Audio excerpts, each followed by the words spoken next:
The winter of 1972 was an exciting time as several family members started new chapters in their lives. In February, my brother Don and his wife Gloria adopted their daughter Sherry, who had been born on January 26th. Then, on March 17, Bill Walker married Elsie Wilm. That's Bill's parents, Vi and Fred Walker, posing with the happy couple. Eventually, Bill and Elsie moved into their new home on Fly Road. Also in March, my cousin Barbara had a son, Chris. That's Barbara's sister Beverly on the left. Mom and Dad and Gil and Florence Smith dropped by to have their pictures taken with Barbara, her husband Gordon Helmke, and little Chris. Chris was the fourth addition to Barbara's family. Here he is with his oldest brother Gordy, 12 years old, on the right, his sister Wendy, 9 years old, and his other brother Jim, 11 years old. The girl on the right is Kathy Matthews, who is Beverly's daughter. She was 7 years old. While the first 3 months of 1972 were a time of celebration for many family members, it was an unsettled time for me. Following his successes in Toronto and Italy, Ernie Schwartz accepted a position as artistic director of the Sudbury Theatre Centre and moved his Studio Lab Theatre to Sudbury.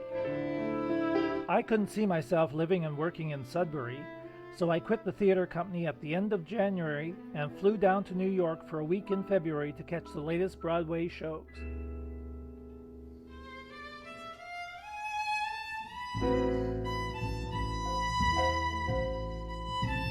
When I returned to Toronto, I spent 10 days in Wellesley Hospital, where I had surgery to remove the cysts on my right lung, which had been causing it to collapse a couple of times over the past 6 years. I was released from the hospital at the end of February, and I spent the next 2 months unemployed and searching the want ads for work. Finally, on May 3rd, I was hired as an advertising copywriter for Eaton's catalog department, which was located in the Eaton's Annex, a 10-story office building on Albert Lane directly behind Eaton's main store at Yonge and Queen Streets. 3 days after starting at Eaton's, I moved into a nicely furnished apartment on Jarvis Street. Mom and Dad were happy that I had finally given up the bohemian vagabond life and had a real job with a reputable company that offered long-term security. I spent the summer catching some great shows in Toronto. The Rolling Stones at Maple Leaf Gardens, the Mariposa Folk Festival on Toronto Island, with Neil Young, Bruce Cockburn, Joni Mitchell, Bob Dylan, and Gordon Lightfoot. The Caravana Parade along University Avenue. Concerts at the CNE Bandshell featuring Benny Goodman and Gene Krupa. And the Alice Cooper Freak Show at Varsity Stadium. I no longer had to go to New York to see the big-name stars. They were now gracing the stages of Toronto's Royal Alexandra Theatre and the O'Keefe Centre. Ingrid Bergman in Captain Brassbound's Conversion. Robert Morley in How the Other Half Loves. Debbie Reynolds in Irene. Julie Harris and Kim Hunter in Miss Reardon Drinks a Little. Brian Bedford in School for Wives. And Michael Redgrave in A Voyage Round My Father. And then there were weekend trips to Stratford. So much to see and do that I missed our family reunion at Don and Gloria's home in September. In the back row from the left, that's Wilfred Middaw's second wife, Nellie, Doris Middaw, and Dad. Violet Walker, Helen Hendershot, and Don.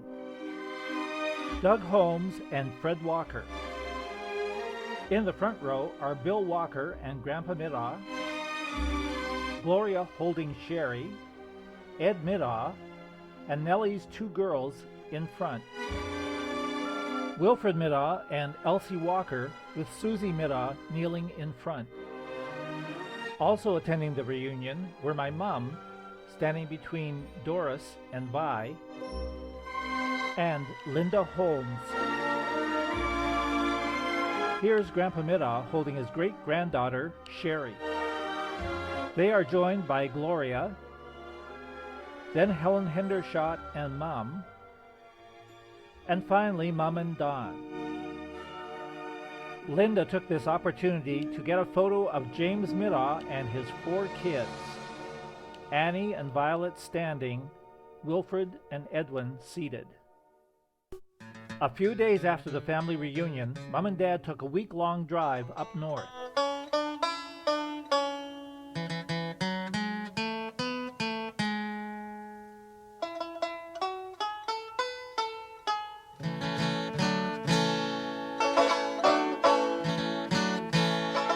On the way home, they dropped by to see me in Toronto, and we went to the Kew Beach Boardwalk and the Scarborough Bluffs.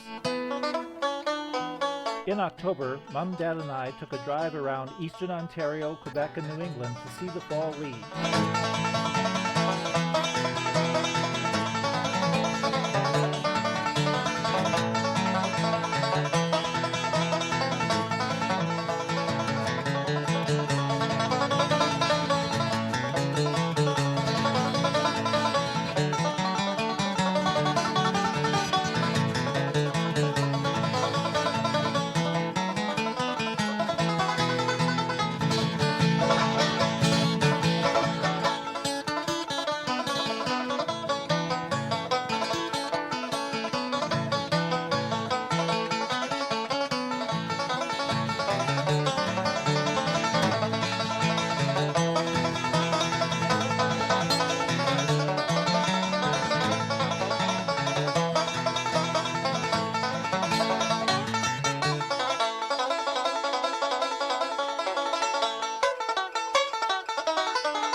December 25 was a real exciting time for Sherry. It was her very first Christmas.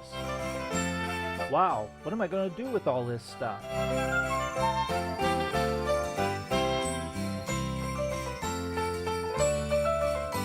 Later in the day, family members got together at Mom and Dad's home for Christmas dinner.